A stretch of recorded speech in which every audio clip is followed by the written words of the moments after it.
Hey family, how's it going? Listen, it's another amazing new episode, and I cannot wait for you to just dive into today's episode. Today's episode is a major game changer, and I believe that you prayed for this, you've believed for this, and I just want us to talk and just break down certain things that are going on in our lives that we may have ignored or we may have not seen it for what it is. And now we're just embracing it according to God's plan. What God feels silent, what to do in between seasons, when God feels silent, when God feels silent. Hmm. Has it ever happened to you that you have prayed, you fasted, you obeyed, and now it's like heaven went mute? That God promised you something and all of a sudden he feels silent. So, what do you do? Or where you feel like God is ghosting you? Because, sincerely speaking, this is the answer that you have been praying for. And I just want to share some deep things with you. First of all, God's silence is not a shutdown, it's a setup. When God is silent, God has not shut down on you, God has not walked away from you. There is a divine setup involved in God's silence, and you've got to align yourself to it. Because here is one thing that we all ask ourselves: am I doing everything right? And if I am, why isn't it working? It feels like you are applying so much pressure and God isn't replying his email. And so let's look at it this way. Look at the silent 30 years of the life of Jesus, the very Son of God. And all of a sudden, it feels like for 30 years, there's no major event, no major occurrence in his life. God has gone like mute on him. God is absolutely silent about the events of his life, almost as though it never happened. And then there is David, who the prophecy that he was going to be king came at 17, versus when he actually became king at 30. 13 years in between, nothing is happening. Or is it Joseph, who has a phenomenal dream?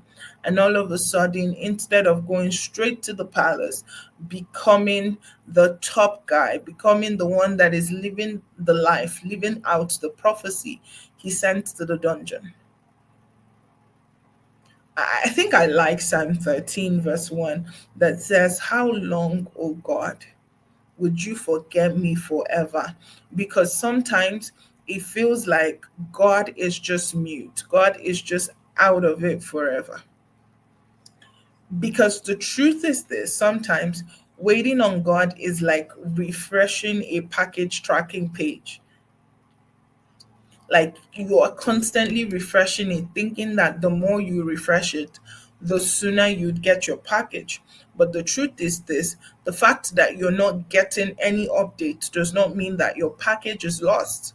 The fact that you're not seeing anything about your package doesn't mean that your package is not relevant or your package is not where it's supposed to be. In fact, that's not what it means at all. So, what does that silence mean? I had to learn when this happened to me that sometimes God's silence is Him whispering in a different frequency. God's silence is Him, number one, refining my identity. Maybe I'm seeing myself less than what God sees me as. And in his silence, he's inviting me to step up, to come up hither.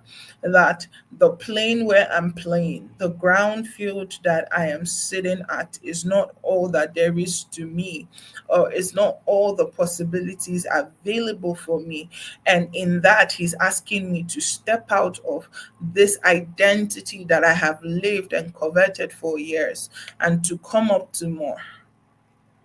in his silence many times is him training my discernment to trust in the fact that he's who he says he is. He does what he says he will do.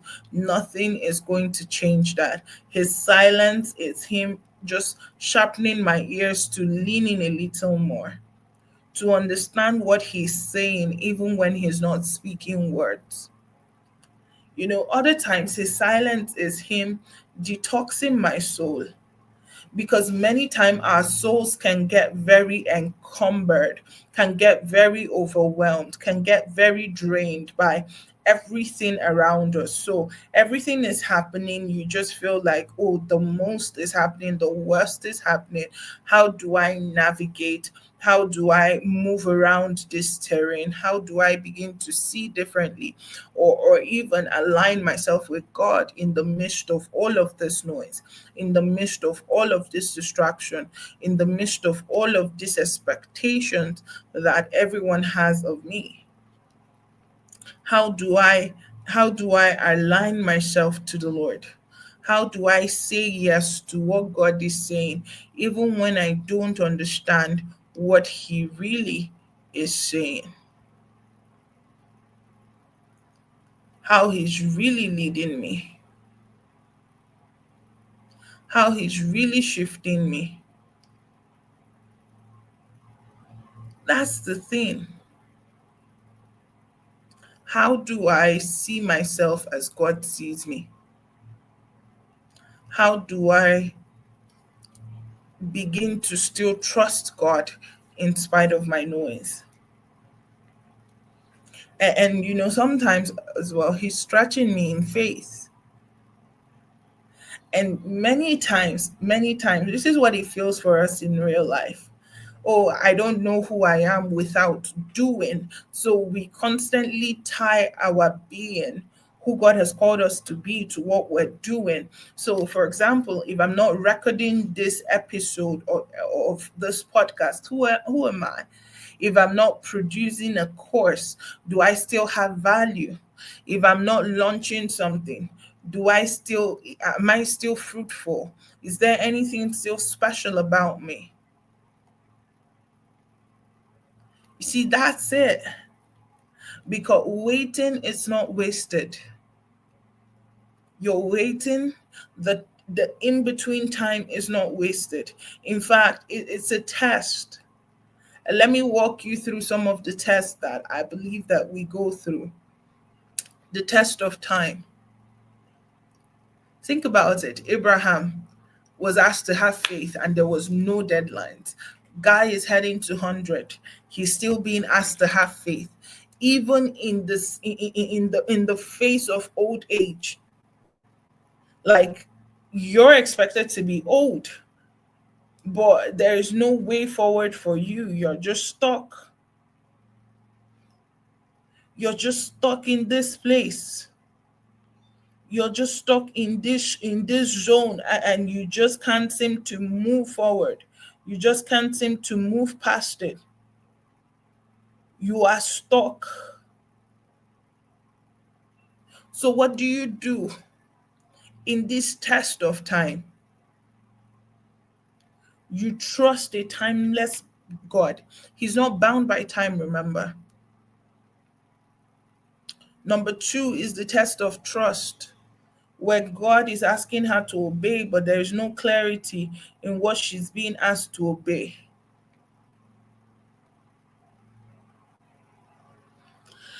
She's being asked to trust God and have a baby that wasn't part of her plan, wasn't part of her life agenda. Or the test of the tongue, where the Israelites complained and lost their life. Can you keep your mouth shut and still trust God even when you do not understand? Even when you do not understand, are you able to still trust God in the midst of all of it?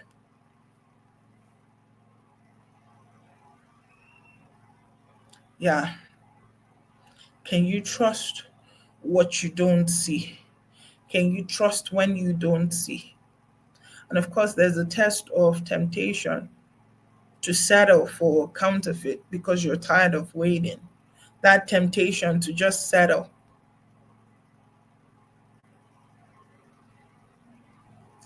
Ishmael and Isaac. Ishmael and Isaac. Every time you want to rant, speak the promise instead. Every time you want to give up, remember that God is still in charge. There's something that saved me. The fact that it's not God's job to give me updates. It's not God's job to give me updates. I've got to stop treating God as the one who gives me updates of what is this and that and that. It's not his job. It's his job to help me stay grounded in his promise to me. So, how do I wait? How do I wait well? Because you don't wait passively, you wait prophetically. You don't just wait and say, "Oh, I'm just waiting on the Lord." It doesn't work that way. You're not just sitting down, lifting up your 2 feet and saying, "Oh, I'm waiting on the Lord. I'm waiting for God to come through." That's not how it works.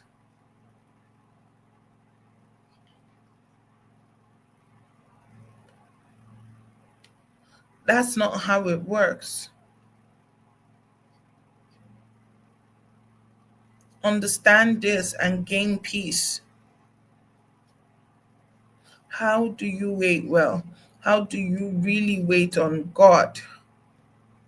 Trusting in his plan, his wisdom, his leading for your life. How do you wait? Well, number one thing in waiting that I want to talk about is that you have to put boundaries in your life. You have to detox from fear-based scrolling or comparison loops, because the truth is this: it's easy for me to just pick up my phone and just start scrolling, and I'm sitting there, 2 hours is gone and I'm just scrolling. There's no significant progress, there's no significant thing that I'm able to do. I'm just scrolling up and down, going through up and down, and just trying to cast my mind off of what's happening. And God is not calling me to cast my mind off. So I'm going to put boundaries in my life. I'm going to, one of the things that I do personally is that my phone has a timer, and I only have social media for a certain amount of time. It doesn't cross it. That's a boundary. Number two is remembering the word. Remember testimonies. What are some testimonies, that things that God has done? Remember them. Remember times where God showed up for you in worse situations, because he has. One of the downsides of in between seasons is that we are deaf, not just to God's voice, but to everything else. So there's this like partial deafness that we go through, that is like, oh, I'm just deaf. I'm just deaf. I can't hear anything. And so I'm hearing, listen, I can hear the testimonies of God's goodness. I can hear the testimonies of God's mercy. I can hear the testimonies of God's help to me. I can hear the testimonies. I can hear. And so I'm taking it seriously. I'm taking it personally. I'm being intentional to remember the prophetic word. What was the word that got me here? How am I aligning to the word that got me here? How am I aligning to God in this season that I am in?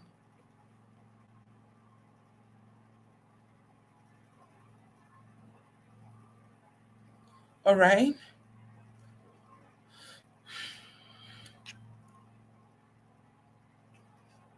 That's it. Number three is stillness. Psalms chapter 46, verse 10 says, "Be still and know. Be still and know. Be still and know."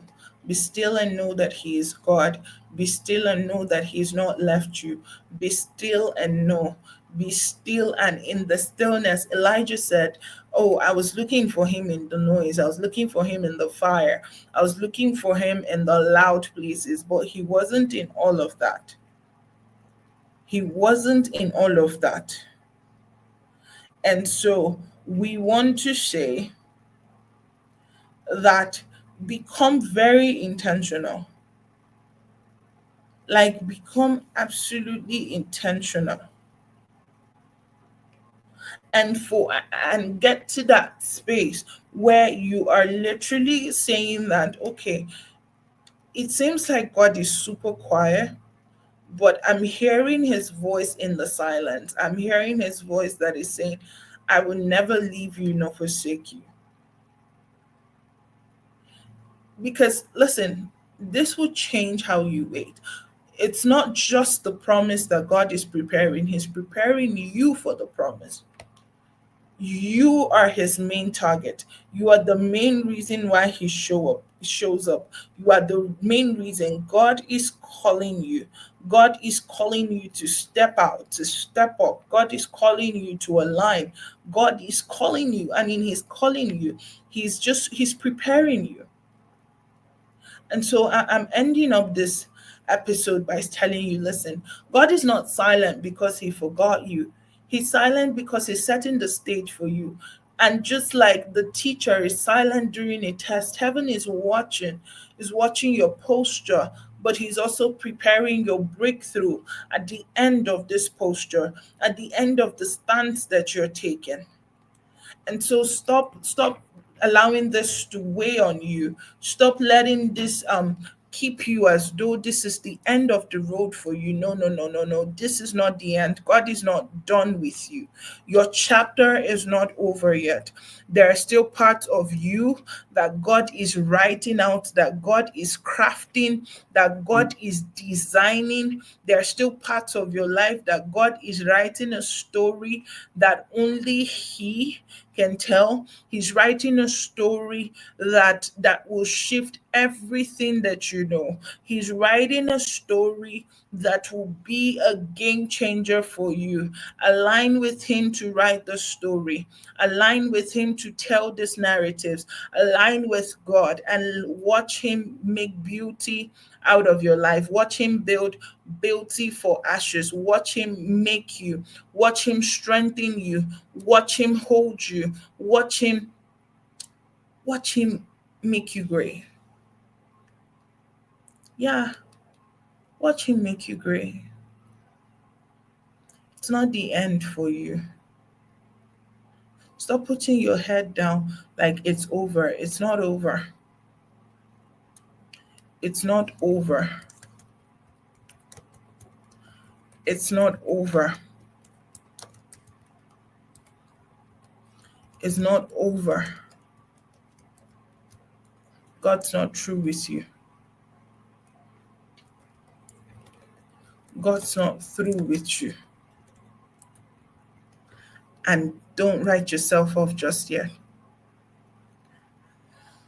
He's not just preparing the promise, he's preparing you too. This is not the end of your journey. This is not the end of your story. Don't let anyone count you out. You're not down and out yet. God is in the midst of you. You will not be ashamed, and God will help you. And He's helping you early. God bless you. Bye for now.